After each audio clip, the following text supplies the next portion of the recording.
రాసుకుందాం రా, నువ్వు నేను ఎక్కడైనా కూర్చొని రాసుకుందాం. ఇది కాదు ఈ ఛాలెంజ్లు, లేకపోతే వెటకారంగా మాట్లాడడం. నేను వెటకారంగా మాట్లాడడం మొదలు పెడితే అది నువ్వు ఎక్కడో ఊరేసుకుని సావాలి. ఏం వచ్చేస్తుంది? నన్ను గుడ్డు గుడ్డు గుడ్డు అంటున్నావు, నేను పప్పు పప్పు పప్పు అంట. ఏమొస్తుంది? జనానికి ఏమైనా వస్తుందా? నీది పెయిడ్ పబ్లిసిటీ, నీ పెయిడ్ ట్రోలింగ్ అనేటువంటి తెలియదు ఎవరికి. నాకేమీ రాయడానికి ఆ టైము ఈ టైము ఏ టైము లేదు నా దగ్గర. నాకున్నటువంటి రాజకీయ అవగాహన, రాజకీయంగా నాకున్నటువంటి ఆలోచనలు, ఇక్కడ ఉన్నటువంటి మేధావులు లాంటి వారితో చర్చించి తీసుకున్నటువంటి సమాచారం ఇదే తప్ప నాకెవడో వెనకాల రాసిచ్చినటువంటి ఏ టైము లేదు నా దగ్గర. వర్ధంతికి జయంతికి తేడా తెలియనట్టు నువ్వు కూడా మాట్లాడేస్తే నీ గురించి. అందుకనే నేను ట్రోలింగ్లో నేను కాదు, నువ్వు జాతిపెద్దవి నువ్వు. సో దయచేసి వీటి జోలికి వెళ్లకుండా మేము అడిగినటువంటివి రాష్ట్ర యువతకి, ప్రజలకి ఉన్నటువంటి ప్రశ్నల్ని నివృత్తి చేయమని అడుగుతున్నాం.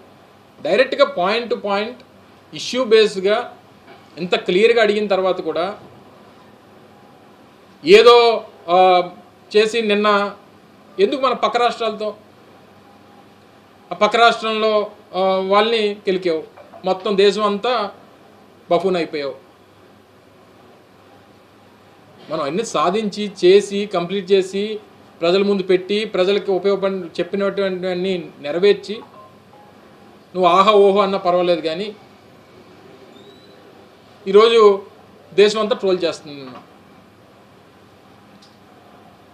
బెంగళూరు, హైదరాబాదు, లేకపోతే చెన్నైయో, గుర్గావో వీటిని మనం ఆదర్శంగా తీసుకొని, పూణే లాంటి నగరాలని ఆదర్శంగా తీసుకొని వి షుడ్ గో హెడ్.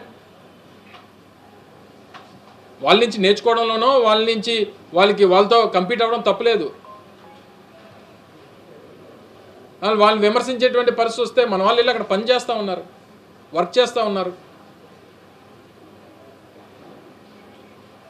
నీ తండ్రి నిన్ను ఆయన భుజాల మీద ఎక్కించుకొని తిప్పుతున్నాడు కదా, మనం పెద్ద గొప్ప అనుకుంటే ఎక్కువ కాలం నిలబడదు.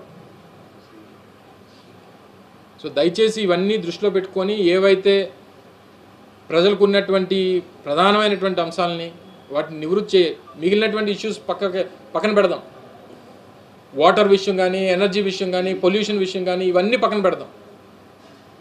ఎందుకంటే వీటిని కాంపన్సేట్ చేసుకునేటువంటి దానికి అవకాశం ఉంది, చేసుకునేటువంటి దానికి అనుకుంటే సాధ్యపడుతుంది.